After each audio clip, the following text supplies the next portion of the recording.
there. That's the tail, and these are the horns. I have a question. Why is it in these pictures, the pictures of aliens, UFO, the Yeti, Hellboy, why is it they're always out of focus? Why don't you tell us about the Bureau of Paranormal Research and Defense? I want to tell you, I want to tell the American public one thing. Now, this Bureau for the... Paranormal Research and Defense. There is no such thing.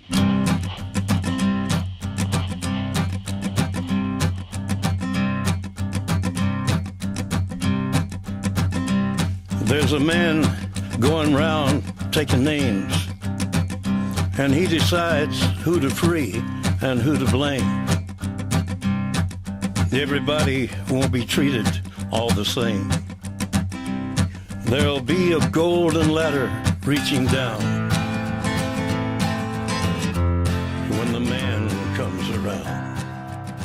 Salut tout le monde et bienvenue dans cette nouvelle vidéo du pprd.centerblog.net, le seul blog de l'univers dédié à l'univers de Mignola et de Hellboy, plus en particulier. C'est d'ailleurs pour ça qu'il s'appelle bprd.centerblog.net. Aujourd'hui, vidéo historique. Voilà, le mot est lâché, une vidéo historique. The Fury 3 est sorti le 10 août, donc il y a un petit peu moins d'une semaine. Un deuxième tirage est d'ores et déjà annoncé pour le 17 août, donc avis aux collectionneurs qui voudraient se le racheter avec marqué dedans. Second tirage, moi en tout cas je vais le faire, donc si vous voulez du bon, du lourd, si vous voulez collectionner, mercredi 17, vous le rachetez. Je tiens d'ores et déjà à prévenir, donc big annonce, les lecteurs VF qui regarderaient cette vidéo, barrez-vous.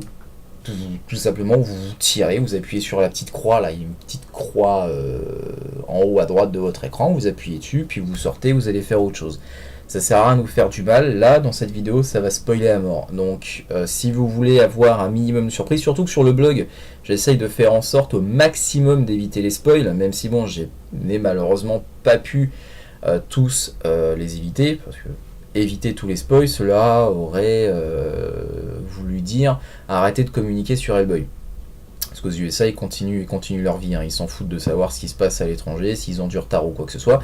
Donc j'ai quand même essayé au maximum d'éviter les spoils, mais là, dans celle-ci, là, ça va être un massacre, donc ça sert à rien. Si vous voulez vous garder toutes les surprises, vous arrêtez, vous attendez la sortie de la VF, il sera sûrement prévu pour l'année prochaine, et puis basta. Donc, maintenant que ceci a été dit, on va pouvoir commencer les choses sérieuses. Tout d'abord, donc je parlais d'un second tirage prévu pour mercredi, je vais revenir là-dessus et vous parler du premier tirage. Donc, regular cover de The Fury, regardez le numéro là, ça c'est du bon, sold out en même pas une journée le numéro, c'est vous dire à quel point ça a été une excellente vente, un excellent bouche à oreille, enfin à quel point ça a fonctionné, à quel point ça a marché ce troisième The Fury, comme quoi le buzz ça paye. Donc la regular cover de Mike Mignola, et pour la première fois dans l'histoire éditoriale de Hellboy, une variante cover a été réalisée par Mignola. 2 couvertures par Mike Mignola, c'est vous dire à quel point ce numéro est spécial. De toute façon, ça fait des mois et des mois que je vous le dis que ce troisième Fury va tout déchirer. Donc je vais faire une petite parenthèse sur cette variante cover. Virgin, donc variante cover vierge, dépouillée de tout texte. Donc pas de prix, pas de numéro, pas de logo d'éditeur, juste un dessin de Mike Mignola, ultra stylé, ultra stylisé. Donc je vous expliquais dans ma vidéo dédiée aux news que Dark Horse faisait un blackout complet sur cette couverture.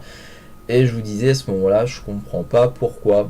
Maintenant que j'ai la couverture entre les mains, même si bon, j'avais réussi à choper le visuel avant, là je vous le dis en vidéo, je ne comprends toujours pas pourquoi, en quoi cette couverture spoil la fin de The Fury. Faudra me l'expliquer, c'est un petit peu vouloir faire des caisses avec pas grand-chose. Mais bon, le buzz a été fait. Voilà l'arrière de la couverture, regardez-moi ça.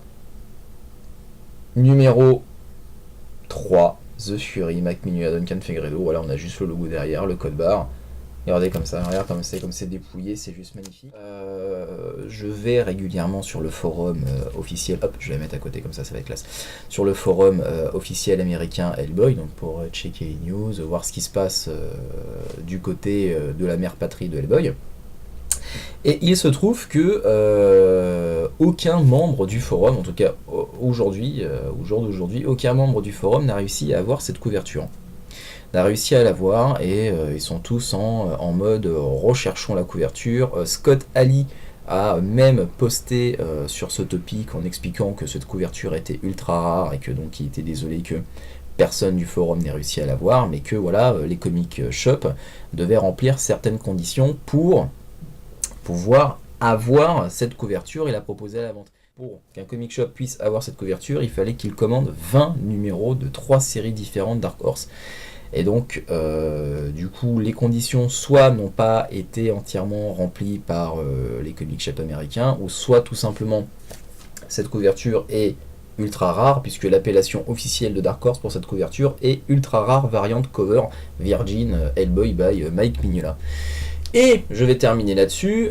Donc personne sur le forum officiel l'a eu, donc ils sont tous en mode on va rechercher cette couverture machin et tout. Et en apprenant ça, je me suis dit bah tiens, je vais jeter un œil sur eBay.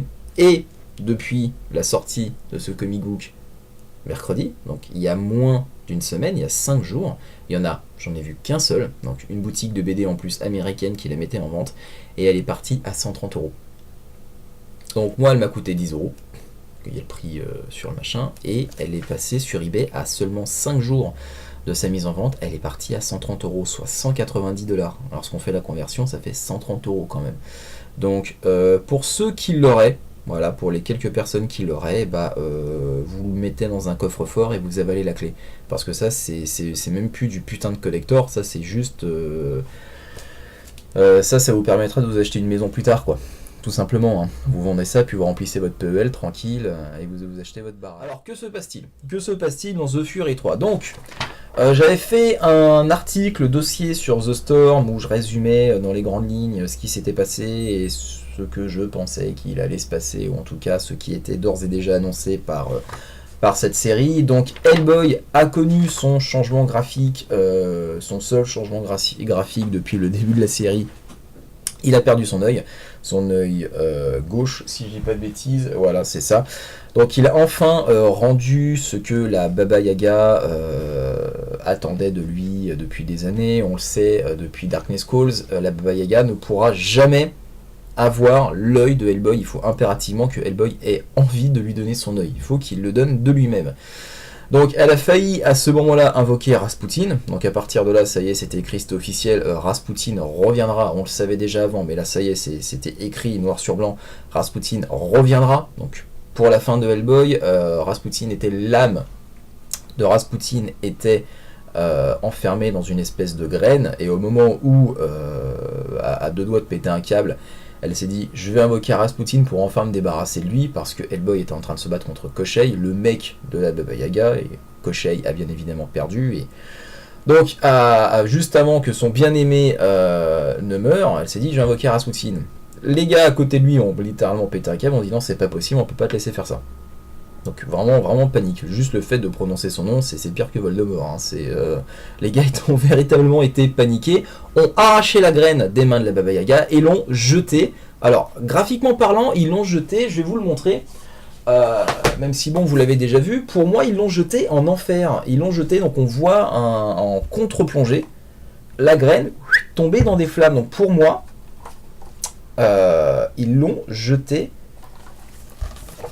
Oups, ils l'ont jeté en enfer. Donc on voit, voilà, dans la case ici. Donc hop, il lui arrache la graine de la main, la jette, et la graine tombe, regardez, dans des flammes.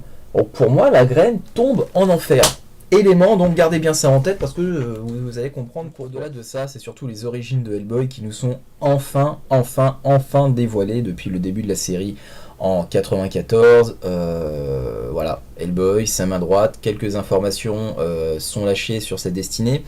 Des petites informations, mais vraiment distillées au fil des années, qui font qu'il fallait vraiment bien imprégner, ou en tout cas relire toute la série avant la sortie de chaque volume ou chaque numéro pour vraiment se souvenir de tous les petits détails. Ce sont vraiment des tout petits détails qui ont été lâchés depuis le début de la série. Et avec ce qui s'est passé dans The Fury, on se rend vraiment compte que ce moment-là, ou en tout cas ce passage dans la vie de Hellboy, était d'ores et déjà dans la tête de Mignola depuis les débuts quasiment de la série. Et ça, c'est vraiment quelque chose que je tiens à souligner. Respect l'artiste, chapeau bas Mignola. En 15 ans d'existence, il nous montre que tout était mûrement réfléchi, tout était mûrement préparé, et que tout était fait pour que ce qui arrive là soit logique, et pour qu'on ne soit pas surpris, qu'il n'y ait pas de changement de direction à dernière minute, change d'avis, quoi que ce soit. Non, non, depuis le début de la série, il savait pertinemment où il allait emmener son personnage, de quelle manière, et comment il allait nous préparer à ça.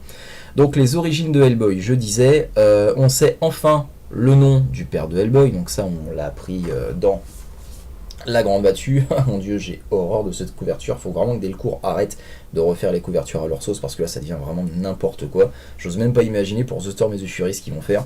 Bref, donc on apprend le vrai nom de Hellboy, Azazel, on apprend qui est sa mère, et sa mère n'est autre que la descendante du roi Arthur, ce qui fait que Hellboy est le prétendant légitime au trône d'Angleterre, donc il peut et doit, selon sa destinée, selon ce qui lui est dicté par Morgan, qu'il trouve dans un château perdu dans un monde parallèle, enfin bref, elle lui dit qu'il est en droit et qu'il doit, c'est sa destinée, réclamer le trône, la couronne et Excalibur afin de mener l'armée de Grande-Bretagne du roi Arthur contre l'armée de la Reine de Sang, donc la sorcière Nimue, qui est elle de son côté en train de monter son armée pour tétaniser la gueule de la race humaine et créer un nouvel Éden, patati patata. Bref, ce que Rasputin voulait faire dans Les Germes de la Destruction, Nimue veut la faire à sa propre sauce dans Darkness Calls, la trilogie de Fegredo. Darkness Calls, White Hunt, Storm et The Fury. Donc, dans The Storm, Hellboy ne remplit pas les conditions de sa destinée, va à l'encontre de son destin. Il est dans un espèce de pub avec Alice. À ce moment-là, et élément important, je reviendrai dessus, il y a plein de choses sur lesquelles je vais revenir. Cette vidéo, je ne sais pas combien de temps elle va durer. Je m'excuse déjà d'avance, je vous ai bassiné avec Hellboy Animated. 4 vidéos, 50 minutes de vidéo, c'est pas possible, faut qu'il arrête. Là, c'est The Fury 3, donc faut m'excuser ce trop plein d'enthousiasme, mais là, il faut que j'archive tout. Donc, combien de temps va durer cette vidéo, je ne sais pas. Donc oui, alors, ils étaient dans un pub, et élément important dans The Storm, mais très important, un lien chronologique est fait avec la série BPRD. Truc de fou. Ils sont dans un pub, Hellboy et Alice, ils vont s'asseoir avec l'armée du roi Arthur qui attend à l'extérieur, vraiment un truc de malade. Et il y a une idée qui est allumée dans un coin du truc, et on voit ce qui se passe dans, je crois que c'est Gods, si j'ai pas de bêtises, ouais, dans BPRD Hell on Earth Gods, on voit donc une ville se faire attaquer par les monstres géants, et on voit Hellboy regarder ça, et avec un air mais vraiment du style, oulala, ça se gâte également pour eux. Donc, c'est vraiment une case ou deux, mais voilà, le lien chronologique, enfin on peut situer à quel moment se situe Hellboy par rapport à BPRD, et à quel moment se situe BPRD par rapport à Hellboy. C'est vraiment très important parce que jusqu'à maintenant, la série BPRD s'enchaînait à un rythme de fou entre les spin-offs du spin-off, Dead Remembered et compagnie, et la série qui vraiment partait dans une direction, il y a un changement de dessinateur, enfin vraiment la série, changement de nom de la série également, BPRD Hell on Earth, le départ de Lise avec ce qui arrive à Ib Sapien il n'y a pas très longtemps. Les choses s'enchaînaient à un rythme vraiment infernal, quel jeu de mots, pour la série BPRD, et alors que Hellboy, voilà, tranquillou, il suivait son petit bout de chemin tranquillou, les choses se débloquaient de son côté, il y avait enfin quelque chose de logique, et quelque chose de, comment dirais-je, de sûr. Vraiment, Hellboy allait dans sa propre direction, parce que mine de rien, entre le Ver Conquérant et le premier numéro de Darkness Calls, donc c'est-à-dire tout simplement le volume, le 3e souhait, excusez-moi, mais bon, on va pas dire que Mignola savait pertinemment où il allait, quoi. Je dis pas que ce volume est mauvais, hein, moi j'ai bien aimé, hein, comme je l'avais dit dans l'article sur The Storm, j'appelais ce volume-là le Enter the Void de Mignola, parce que c'est vraiment une espèce de truc, comment dirais-je, pas psychédélique, mais stratosphérique. C'est vraiment un volume stratosphérique de Hellboy, où on voit Hellboy mourir, revenir à la vie, il tombe sur un mec dans un château qui lui explique des trucs, il se fait tuer par une bestiole, il va en Afrique, il va au... Il se passe pas grand chose, comme d'habitude, hein, il se passe plein de choses, en même temps quasiment rien dans ce numéro, mais vraiment là, putain, en plus de ça, il a fait son truc sur quand même 4 ans. Il a mis 4 ans pour nous pondre ce volume-là. Ouais, 4 ans pour ça, excusez-moi, mais Mignola ne montrait pas vraiment, en tout cas ne montrait clairement pas à ses fans qu'il savait pertinemment où il allait. Hein. C'était vraiment une phase de transition entre le Ver conquérant, une espèce de voyage initiatique, introspectif, avant de revenir vers sa terre natale et de suivre sa destinée. Vraiment, je le prends comme ça. Donc bref, donc voilà, donc le lien est fait chronologique entre BPRD et Hellboy. Donc ils sortent de ce pub et Hellboy donc tourne le dos à son armée et va directement tataner la gueule à Nimue en mode barbare avec son œil en moins. Il y va avec sa hache dans la main, il fait je vais lui niquer sa race tout simplement. Et là, The Fury démarre. And I heard, as it were, the noise of thunder. One of the four beasts saying, "Come and see." And I saw, and behold, a white horse, and hell followed with him.